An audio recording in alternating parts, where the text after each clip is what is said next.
And I now invite the distinguished permanent representative of Sri Lanka to take the floor. Thank you, Mr. President, for giving me the floor. May I thank you for the leadership that you have made available to us during your tenure and for the guidance and manifest humanity with which you approached your onerous duties, which Sri Lanka endorses as being exemplary. May I also thank the co-chairs for their tireless efforts to putting together a very balanced draft in a turbulent environment in the history of this august Assembly. Excellencies, Mr. President, today as we gather in the General Assembly to adopt the draft decision, we stand at a pivotal moment to advance the reform of this essential institution. The effectiveness and legitimacy of the Security Council depends on its capacity to represent the diverse perspectives and needs of the international community. It is therefore crucial, we say, to lead this process in evaluating and improving the current system to ensure it is inclusive, transparent, and reflective of the global landscape.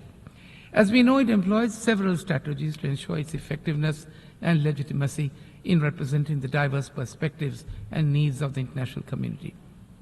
It adapts to global changes. It engages with regional organizations. It endeavors to maintain transparency and accountability.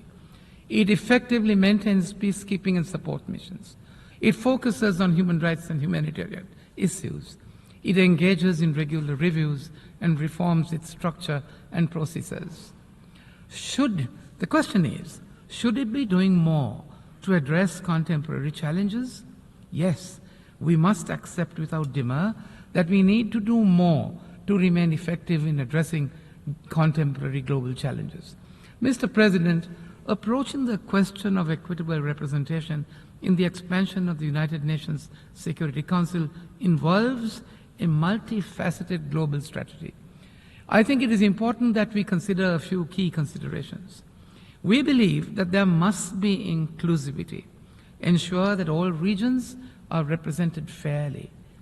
We must try and endeavor to strike a geographical balance, create a framework that recognizes and balances representation across the different geographical regions. We must maintain a diversity of interests, acknowledge the political, economic, and cultural diversity of member states, ensuring that various interests and viewpoints are included in the decision-making process. We have to, I say, establish clear criteria for new members, focusing on contributions to international peace and security, commitment to the principles of the UN, and the ability to contribute to the Council's work. Mr. President, it's time that we considered temporary membership as against permanent membership. Consider, in other words, a mix of permanent and rotating members to allow for flexibility and adaptability in representation. We have to advocate consensus building, encourage dialogue and negotiation amongst member states. It is equally important, I say, that we move to ensure accountability and transparency, engage in regular review, establish a process for regular review of the composition and functioning of the Council. We must also, I say, involve civil society and the broader public in discussions about the UNSC reforms and to reflect diverse viewpoints and enhance its legitimacy. Mr. President, Sri Lanka firmly believes that incorporating democratic principles in the reform of the Security Council is a sine qua non. Effective integration of the democratic values necessitates ongoing, substantive engagement among member states while maintaining a mutually reinforcing and complementary relationship between the Security Council and the General Assembly. In other words, a healthy symbiosis between the bodies. This balance is crucial to respecting their distinct functions, authority, and competencies as outlined in the United Nations Charter, particularly regarding international peace and security. So the adoption of this draft decision, Mr. President, represents, in our view, a significant step forward in the long-standing efforts to reform the Security Council.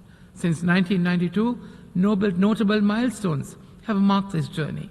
The establishment of the open-ended working group on Security Council reform in '93, the key developments in '98 and 2008 that set the stage for intergovernmental negotiations. By 2009, there was a broad consensus, as we will remember, on the necessity of reform to ensure that the Security Council operates inclusively, transparently, efficiently, effectively, and accountably. Mr. President, Sri Lanka supports the key principles endorsed throughout the reform process, including enhanced transparency, efficiency, and accountability within the Security Council. The recent IGN meetings underscores, I say, the urgent need for reform to adapt the Council's working methods to contemporary challenges. A comprehensive review of the Council's procedure is necessary, focusing on several key areas. Mr. President, continued discussions are essential to reassess and refine the system to ensure more inclusive and balanced participation within the Security Council. Meaningful involvement of all members in the Council's activities and its subsidiary organs, along with enhanced dialogue on various aspects, we say is crucial to address diverse perspectives and challenges effectively. Mr. President, we believe that the open-ended nature of the discussions will facilitate a structured dialogue on the proposed models for Security Council reform submitted by member states, regional groups, and other groupings. A detailed examination of individual proposals, we believe, will enhance understanding of the concepts, their impacts, and the consequences, helping to converge around a broadly acceptable approach to reform through thoughtful reassessment. Mr. President, Sri Lanka appreciates the President's active engagement and the initiatives that have facilitated structured dialogue on the proposed models. These efforts have significantly advanced convergence and understanding of various proposals. We support the convening of the open-ended working group during the 79th session of the General Assembly to advance equitable representation and to ensure fair opportunities for all countries. I thank you, Mr. President. I should like to thank the distinguished permanent representative of Sri Lanka for his statement